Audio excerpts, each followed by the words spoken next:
বন্ধুরা, আগামীকাল এই মাসের শেষ সোমবার। তাই নতুন মাস যাতে সুন্দর কাটে, মহাদেবের আশীর্বাদ যাতে আমাদের ওপর থাকে, তাই প্রত্যেকের কিন্তু কালকের দিনে এই নিয়মগুলো মেনে মহাদেবের আশীর্বাদ গ্রহণ করা উচিত। কারণ যার ওপর ভোলানাথের হাত থাকে তার কেউ কোনোদিনও কোনো ক্ষতি করতে পারে না। কারণ দেবতাদেরও যিনি দেব তিনি মহাদেব। তাই বন্ধুরা, নতুন বছরকে সুন্দর করতে, সকল বাধা বিঘ্নের নাশ করতে মাসের শেষ সোমবার আপনারা এইভাবে অবশ্যই পালন করুন। দেখবেন মহাদেবের কৃপায় আপনাদের নতুন মাস এবং নতুন বছর অর্থ সুখ শান্তিতে ভরিয়ে দিয়েছে। তাই অবশ্যই বন্ধুরা আপনারা ভিডিওটি পুরো দেখুন। বন্ধুরা, এই লক্ষণগুলো যার মধ্যে থাকে তার মাথায় স্বয়ং মহাদেবের হাত থাকে। এমন মানুষের ক্ষতি কেউ করতে পারে না। কারণ যার উপর স্বয়ং মহাদেবের হাত থাকে তার ক্ষতি স্বয়ং যমরাজও করতে পারে না। তিনি ভোলানাথ, তিনি কোনো ধরনের ভেদভাব করেন না। তার কাছে সবাই সমান। ভগবান শিবকে প্রসন্ন করার জন্য দামি প্রসাদ, সুন্দর ফুল, ধন সম্পদ কিছুই দরকার পড়ে না। তিনি শুধু এক ফোঁটা জলেতেই তুষ্ট হয়ে যান। যে ভক্তি ভরে এক ফোঁটা জল শিবলিঙ্গে চড়ায় তার সমস্ত দুঃখের নাশ হয়ে যায় এবং সেই মানুষদের মধ্যেই এই লক্ষণগুলো দেখতে পাওয়া যায়। তো চলুন বন্ধুরা জেনে নিই কি সেই লক্ষণগুলো। তো নমস্কার বন্ধুরা, আমি রাজু আর আমাদের চ্যানেলে আপনাদের স্বাগত। তার আগে বন্ধুরা, ভিডিওটিকে লাইক করে কমেন্টে হর হর মহাদেব ও জয় শ্রীকৃষ্ণ অবশ্যই লিখুন। প্রথম লক্ষণ, যে ব্যক্তির উপর মহাদেবের হাত থাকে সে ব্যক্তি সাধারণ জীবনযাপন করতে খুবই ভালোবাসে। মানে দেহকে সুন্দর করে সাজানো, বড় বাড়ি, বড় গাড়ি, এই সবের মোহ তার কেটে যায়। সে একটি অন্য জগতেই থাকে। সেই ব্যক্তি কখনো কাউকে ছোট করে না। এমন মানুষেরা খুবই পশুপ্রেমী হয়। তারা পশু পাখিদের খুবই ভালোবাসে। দ্বিতীয় লক্ষণ, মহাদেবের প্রকৃত ভক্ত যারা তারা নিজের ওপর কখনো অহংকার করে না। তার কাছে জ্ঞান, ধন সম্পদ, মান সম্মান সব থাকা সত্ত্বেও কখনো অহংকার করবে না। তিনি সবাইকেই সম্মান দেন। তার কাছে গরিব, ধনী, শিক্ষিত, অশিক্ষিত সবাই সমান।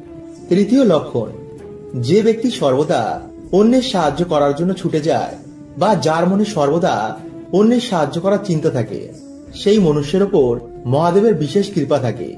চতুর্থ লক্ষণ, যে মনুষ্য অধিক বলবান হওয়া সত্ত্বেও কখনো নিজের শক্তির দুর্ব্যবহার করে না, বরং সে অসহায় মানুষের সাহায্য করে। মহাদেবের ভক্তরা নিজে কষ্টে থাকলেও সেই কষ্টের মধ্যেও অন্যকে সাহায্য করে। কঠিন সময়ে সে ঈশ্বরের ওপর বিশ্বাস হারায় না। এমন মানুষেরা স্বপ্নে শিবলিঙ্গের দর্শন করে অথবা সে স্বপ্নে শিবজি বা শিব মন্দিরের দর্শন করে। এমন মানুষের ওপর সর্বদাই মহাদেবের হাত থাকে। তাই চলুন বন্ধুরা, এবার আমরা জেনে নিই যে এই মহা সোমবারে আপনারা ভগবান শিবকে কি অর্পণ করবেন। নাম্বার 1, গোলাপ। বন্ধুরা, ভগবান শিবের অত্যন্তই প্রিয় ফুলগুলির মধ্যে এই গোলাপ অন্যতম। তাই যদি আপনারা এই মাসে ভগবান শিবের নামে বা ভগবান শিবকে যদি আপনারা এই গোলাপ ফুল অর্পণ করতে পারেন, তো বন্ধুরা আপনাদের প্রেম সম্বন্ধ ও ধন সম্পত্তিতে বন্ধুরা আপনারা সফলতা প্রাপ্ত করবেন। এছাড়াও যদি বন্ধুরা আমরা এই মাসে শিবজিকে এই ফুল অর্পণ করতে পারি, তো বন্ধুরা আমরা সুস্থ শরীর ও অভিশাপ থেকেও এই মাসে মুক্তি পেয়ে যাই। নাম্বার 2, বেলফুল। বন্ধুরা, এই মাসে শিবজিকে বেল ফুল অর্পণ করলে যে মনোবাসনা আমাদের কিছুতেই পূর্ণ হচ্ছে না, তা ভগবান শিবের কৃপায় খুব তাড়াতাড়ি পূর্ণ হয়ে যায় এবং জীবন থেকে নানা রকমের বাধা বিপত্তির এতে নাশ হয়। নাম্বার 3, বন্ধুরা, যদি আপনাদের জীবনে বিভিন্ন রকমের বাধা বিপত্তি লেগেই রয়েছে, কোনো কাজেতে আপনারা সফলতা প্রাপ্ত করতে পারছেন না, তো বন্ধুরা এই মাসে যদি আপনারা শিবলিঙ্গে চামেলি ফুল অর্পণ করতে পারেন, তো বন্ধুরা এই সমস্যা থেকেও আপনারা এই মাসে বেরিয়ে আসবেন। নাম্বার 4, ধুতরা ফুল। বন্ধুরা, শিব পুরাণে অনুসার ধুতরা ফুল ও ধুতরা ফল ভগবান শিবের অত্যন্তই প্রিয়। তাই এই ফুল ও ফল ছাড়া ভগবান শিবের পুজো অসম্পূর্ণ। তাই যদি বন্ধুরা আপনারা এই দিন যে মনোবাসনা নিয়ে এগুলি শিবলিঙ্গে অর্পণ করবেন, তা ভগবান শিবের আশীর্বাদে তাড়াতাড়ি পূর্ণ হবে। তাই বন্ধুরা এই মাসকে মনোবাসনা পূর্ণের মাসও বলা হয়। নাম্বার 5, আকন্দ ফুল। বন্ধুরা, জ্যোতিষ শাস্ত্র অনুসার এই আকন্দ ফুল ভগবান শিবের খুবই প্রিয়। এছাড়াও নীলকণ্ঠ, পদ্ম ও নীলকমল ভগবান শিবের খুবই প্রিয়। কিন্তু বন্ধুরা, আপনারা কেতকী ও কেওড়া ফুল শিবলিঙ্গে ভুলেও অর্পণ করবেন না। বন্ধুরা, এই পবিত্র মাসে আপনারা একবার হলো স্মরণ করুন ভগবান শিবের এই অচূক মন্ত্র, যাকে শিব গায়ত্রী মন্ত্র বলা হয়। এই মাসে বন্ধুরা ভগবানের এই অচূক মন্ত্র স্মরণ করলে মানুষের গ্রহদোষ, অর্থ কষ্ট, কাল সর্পদোষ, এমন নানা রকম বাধা বিপত্তি মহাদেব নিমিষেই নাশ করে দেন। তাই আজকের এই ভিডিওতে বন্ধুরা আপনাদের জানাবো যে মহা গায়ত্রী মন্ত্র আপনারা কিভাবে জপ করলে এই মাসের মধ্যেই বন্ধুরা আপনারা উপকার পাবেনই পাবেন। তাই ভিডিওটি বন্ধুরা আপনারা কিন্তু পুরো দেখতে ভুলবেন না, এবং ভিডিওটি একটি লাইক করে কমেন্টে আপনারা বলুন হর হর মহাদেব ও জয় শ্রীকৃষ্ণ। বন্ধুরা, আমাদের এই ব্রহ্মাণ্ডকে ত্রিদেব চালনা করছেন। ভগবান বিষ্ণু এই ব্রহ্মাণ্ডের পালনকর্তা, ভগবান ব্রহ্মদেব এই ব্রহ্মাণ্ডের সৃষ্টিকর্তা, আর মহাদেব এই সৃষ্টির ধ্বংসকর্তা। তাই তাকে মহাকাল বলা হয়। সমস্ত দেবতা, দানব এবং পশু পাখিও মহাদেবের ভক্ত, কারণ তিনি কখনো কারোর ওপর ভেদভাব করেন না। তাই তাকে ভোলানাথ বলা হয়। প্রভু এতটাই ভোলা যে সামান্য জল ও বেলপত্র দিয়ে যদি আমাদের মনোবাসনা বলে ভগবানের অভিষেক করি, তো মহাদেব তা পূর্ণ করে দেন। মানা হয় যে বাবার নামে যদি কোনো ব্যক্তি 16 সোমবার ব্রত রাখে, তো সেই ব্যক্তির মনোবাসনা অবশ্যই পূর্ণ হয়ে যায়। বড় বড় বাধা, বড় বড় দুর্ভাগ্য বাবা নিমিষেই নাশ করে দেন। কিন্তু যারা বন্ধুরা আপনারা এই 16 সোমবার ব্রত রাখতে পারছেন না, তারা এই মাসে অবশ্যই কিন্তু একদিন হলো একটি বার ব্রত রাখুন। এতে নিজেরাই বন্ধুরা আপনারা দেখবেন যে কি চমৎকারটা আপনাদের সাথে ঘটছে। সারা বছর আপনারা কেমন সৌভাগ্যে কাটাচ্ছেন। তাই যেই দিন বন্ধুরা আপনারা এই ব্রত রাখছেন, সেই দিন অবশ্যই কিন্তু আপনারা ব্রহ্ম মুহূর্তেই ঘুম থেকে উঠুন। এরপর স্নান করে আপনারা পরিষ্কার জামা কাপড় পরে পুজো ঘর বা নিরিবিলি কোনো জায়গায় গিয়ে আপনারা ভগবানের ধ্যান করুন এবং সংকল্প নিন যেই ব্রত চলাকালীন আপনারা ব্রহ্মচর্যের পালন করবেন। তারপর ধ্যান হয়ে যাওয়ার পর আপনারা বাড়িতে বা মন্দিরে ভগবান শিবের পুজো বা রুদ্রা অভিষেক করুন। ভগবানের প্রিয় ফল, ভগবানের প্রিয় ফুল, গঙ্গা জল, বেলপত্র ও কাঁচা দুধ দিয়ে ভগবানের আরাধনা করুন। এরপর এই দিনে আপনারা যে কোনো ধরনের সাদা জিনিস বা সাদা বস্ত্র কোনো গরিব দুঃখীকে আপনারা দান করুন। তাই সব কিছু হয়ে যাওয়ার পর বন্ধুরা আপনারা এই দিনে অবশ্যই ভগবানের মহামৃত্যুঞ্জয় মন্ত্র পাঠ করে ভগবানের শ্রাবণ সোমবার ব্রত কথা আপনারা পাঠ করুন বা শ্রবণ করুন, এবং তারপর আপনারা ভগবানের আরতি করে এই ব্রত সম্পন্ন করুন। তাই বন্ধুরা আগামী সোমবার, এই মাসের এই বড় সোমবারে এইভাবে বন্ধুরা আপনারা একটিবার বাবার আরাধনা করে দেখুন। দেখবেন যে বাবা এতটাই ভোলা যে আপনাদের মনোবাসনা বাবা অবশ্যই পূর্ণ করে দেবে। এবং যারা বন্ধুরা আপনারা বহুদিন ধরে অর্থ কষ্টে ভুগছেন, তারা যদি এই মাসে সামান্য বেদানার রস দিয়ে শিবলিঙ্গে অভিষেক করতে পারেন, তো অবশ্যই বন্ধুরা আপনারা এই অর্থ কষ্ট থেকে বেরিয়ে আসবেন।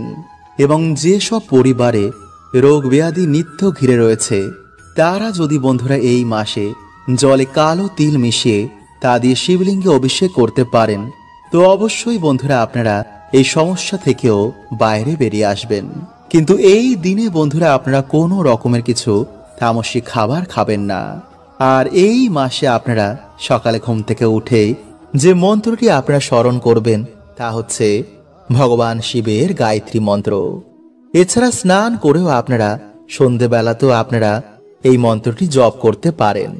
এতে 7 দিনের মধ্যেই বন্ধুরা আপনারা উপকার পাবেনই পাবেন। আর তা হচ্ছে ওম তৎপুরুষায় বিদ্মহে মহাদেবায় ধীমহি তন্নো রুদ্র প্রচোদয়াৎ। বন্ধুরা, পরিবারের সুখ শান্তি বজায় রাখার জন্য প্রত্যেক সোমবার মহাদেবের পুজো করা উচিত।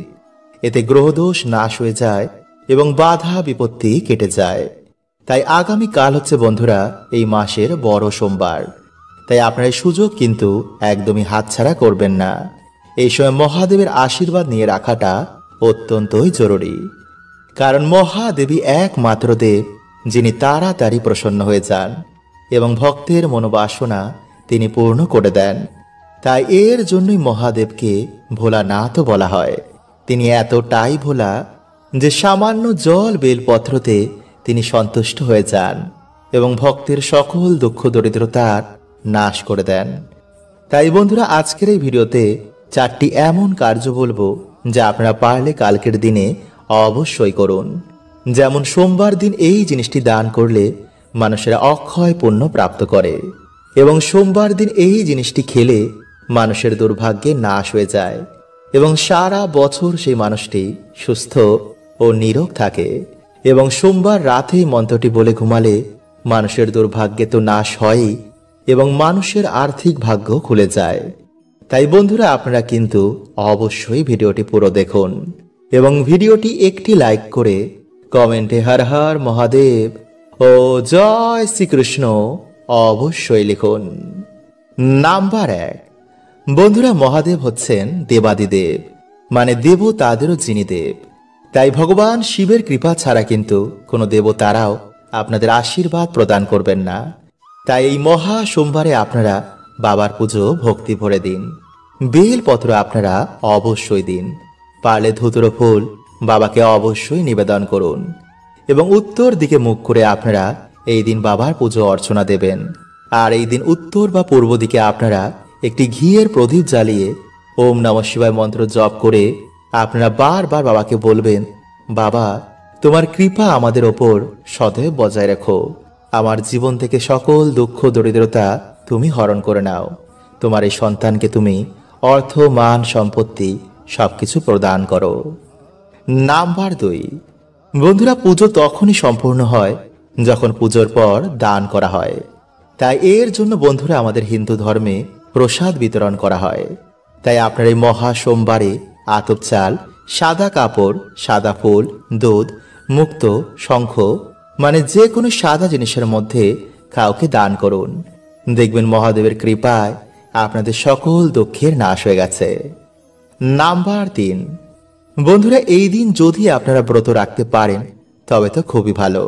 তাই আপনারা এই দিনে রাতের বেলায় ভগবান মহাদেবের নাম নিয়ে আতপ চাল, মুগ ডাল, আলু, ঘি এছাড়া বিভিন্ন রকম সবজি দিয়ে আপনারা একটি ভগবানের ভোগের মতন প্রসাদ রান্না করবেন এবং সেই প্রসাদটি আপনারা তামা অথবা পিতলের পাত্রে রান্না করবেন এবং তারপর সেই প্রসাদ আপনারা ভগবান শিবকে স্মরণ করে মা অন্নপূর্ণাকে প্রণাম করে তারপর সকলে মিলে গ্রহণ করুন। কিন্তু ভুলেও বন্ধুরা আপনারা এই দিনে মদ, মাংস, পেঁয়াজ, রসুন মানে কোন রকমের আমিষ জাতীয় খাবার একদমই খাবেন না যদি আপনারা এই দিন ব্রতের ফল পেতে চান। এছাড়া বন্ধুরা আপনারা এই দিন সামান্য হলো শ্রীফল মানে যাকে আপনার নারকেল বলেন তা গ্রহণ করুন। এতে বন্ধুরা মানুষের আর্থিক ভাগ্য খুলে যায়। নাম্বার 4, এরপর বন্ধুরা আপনারা রাতের বেলায় ঘুমানোর আগে যে মন্ত্রটি বলে আপনারা ঘুমাবেন তা হচ্ছে ওং এং হ্রিং ক্লিং নমঃ শিবায়। বন্ধুরা এই মন্ত্রটি আপনারা 11 বার, 21 বার, 51 বার বা 108 বার জপ করবেন এবং জপ করার সময় যেন বন্ধুরা আপনাদের হৃদয়ে মহাদেবের জন্য ভক্তি থাকে। তাহলেই বন্ধুরা আপনার জীবনে দেখবেন মহাদেবের কৃপায় সকল দুর্ভাগ্য, দরিদ্রতা এবং সকল বাধা বিপত্তির নাশ হয়ে গেছে। হরে কৃষ্ণা, ওম নমঃ শিবায়।